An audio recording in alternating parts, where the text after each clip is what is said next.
قرآن پاک نے کہا یہودیوں پہ اللہ نے ذلت مسلط کر دی ہے، یہ ذلیل ہے، ان کا کوئی دیش نہیں، یہ جہاں انہوں نے قبضہ کیا ہوا نا فلسطین میں، یہ قبضے کی جگہ ہے، اور ایک مٹھی بھر ملک ہے، شاید 60-70 لاکھ آبادی ہو اسرائیل کی۔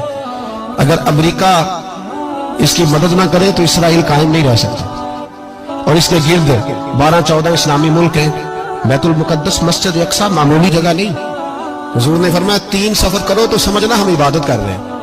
کون کون سے؟ فرمایا اگر بیت اللہ جاؤ تو عبادت سمجھ کے جانا، مسجد نبوی کی طرف جاؤ تو عبادت ہے، اور مسجد اقصی کی طرف جاؤ تو یہ بھی عبادت ہے۔ اور فرمایا مسجد اقصی میں جس نے ایک نماز پڑھی اسے 25,000 نمازوں کا ثواب ملے گا۔ یہ وہ مسجد ہے جس کے ساتھ معراج شریف جڑا ہوا ہے۔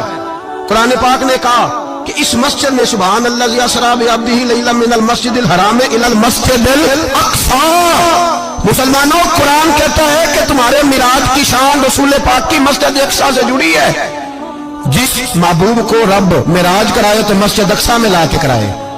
وہ جگہ معمولی جگہ ہے، وہ معمولی جگہ ہے، مسجد اقصی۔ نبی پاک نے وہاں نبیوں کی امامت کرائی، 17 مہینے اس مسجد کی طرف منہ کر کے تیرے اور میرے رسول نے نمازیں پڑھی۔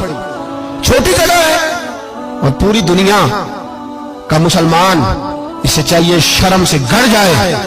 ایک امریکہ کا صدر بول کے کہتا ہے کہ اسرائیل کو اجازت ہے اسے دارالحکومت بنائے، اور مسلمان حکمران بیان دے رہے ہیں ظالموں، لٹیروں، تم اپنی سیاستیں چمکانے کے لیے پہلے ایک دوسرے کو گالیاں دیتے ہو، پھر اکٹھے بیٹھ جاتے ہو نمبرنگ کرنے کے لیے۔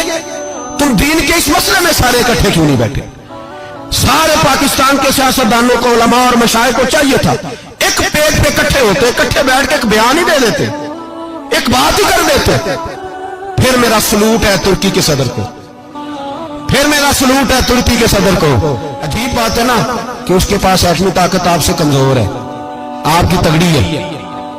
اس کے پاس جو فوجی طاقتیں ہیں وہ اپنی جگہ پر آپ کی فوجی طاقتوں کا لوہا مانتی ہے دنیا، لیکن پھر مجھے کہنے دو نا، میدان میں بندہ ایٹمی طاقت سے نہیں لڑتا، ایمان کی قوت سے لڑتا ہے۔ وہ بول اٹھا ہے نا، کیا کر لیا اس نے اپنی پارلیمنٹ سے خطاب کیا۔ اس نے بہت عرصہ پہلے کہا تھا مسجد اقصی میری خواب میں آئی تھی، اور رو کے کہتی تھی آئے مجھے کوئی صلاح الدین ایوبی کا ماننے والا، کوئی آئے مجھے بچائے۔ کہتے میری خواب میں آئی تھی اور روتی تھی، کہتی تھی کوئی آئے۔ اور ایک شاعر نے کہا ہے مسجد اقصی نبی پاک کو بھی بلاتی ہے، کہتی ہے ایک بار پھر طیبہ فلسطین میں آ، راستہ دیکھتی ہے پھر مسجد اقصی تیرا، ایک بار پھر سے طیبہ سے فلسطین میں آ، راستہ دیکھتی ہے پھر مسجد اقصی تیرا۔